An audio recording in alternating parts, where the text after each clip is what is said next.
En vue d'aider les entreprises à relever les défis de la compétitivité et de la transformation structurelle, les économies africaines doivent bénéficier d'un environnement favorable aux affaires, de formalités administratives simplifiées et d'un système juridique et judiciaire efficient. Elles doivent aussi bénéficier d'un égal accès à des services peu coûteux, tels que l'énergie et les transports, ce qui les aiderait à réduire considérablement les coûts des facteurs de production. Enfin, les entreprises africaines doivent pouvoir bénéficier d'un accès facilité au financement, à des infrastructures économiques modernes telles que les routes, les ports, les réseaux de télécommunications, et j'en passe. Autant d'éléments qui facilitent la production et la distribution des biens et services et, partant, le renforcement de la compétitivité des entreprises. Je voudrais assurer le patronat ivoirien et tous ceux qui ont choisi notre pays pour investir de la ferme volonté de l'État de Côte d'Ivoire et de les accompagner en poursuivant les réformes destinées à améliorer l'environnement des affaires. Autant d'efforts consentis en faveur d'une croissance durable, génératrice de recherche, créatrice d'emplois et de revenus pour nos jeunes et nos femmes.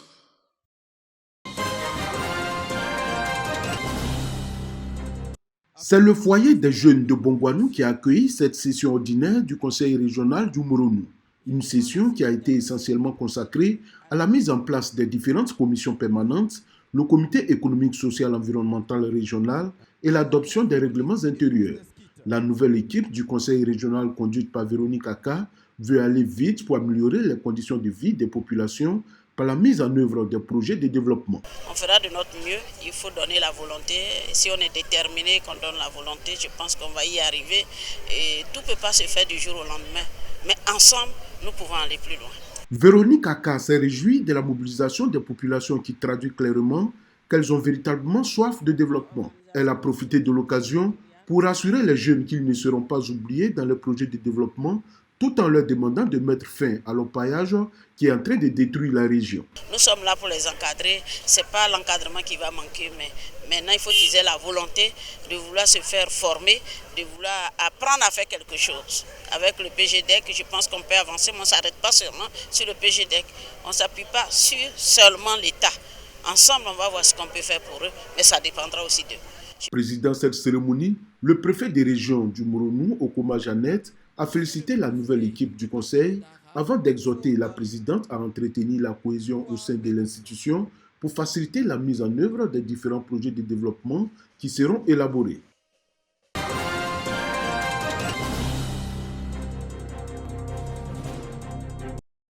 L'école primaire publique de Ménégbé dans le département de San Pedro bénéficie de nouvelles infrastructures, composées d'un bâtiment de 6 classes, d'un bureau de directeur, d'une cantine, de 2 blocs de latrines, d'un dispositif de lavage des mains et de 200 tables-bancs. Une réalisation de la Fondation internationale Coco Initiative, ICI, et son partenaire chocolatier. Il s'agit de contribuer à un meilleur accès à l'éducation dans les communautés productrices de cacao. Les clés de ces infrastructures ont été remises par la responsable Afrique de ICI. L'école est l'alternative la plus crédible au travail des enfants que nous pouvons offrir à une communauté. J'exhorte donc les parents de toutes ces communautés-là à envoyer leurs enfants à l'école, de les inscrire à l'école, de les déclarer à l'état civil parce que le gouvernement, avec ses partenaires, les y accompagne. Le bon moment parce que nous avons nos enfants aujourd'hui qui sont bien encadrés. Ils vont bien fréquenter et ils seront bien équipés. Sérieusement, on va prendre soin de ces bâtiments. Cette initiative de la Fondation internationale Coco Initiative est en droite ligne avec l'engagement du gouvernement à éradiquer les pires formes de travail des enfants. Le sous-préfet de Gabiadji, Ngolo Fatoroma Bamba, exhorte les parents à inscrire leurs enfants à l'école et à préserver ces infrastructures scolaires.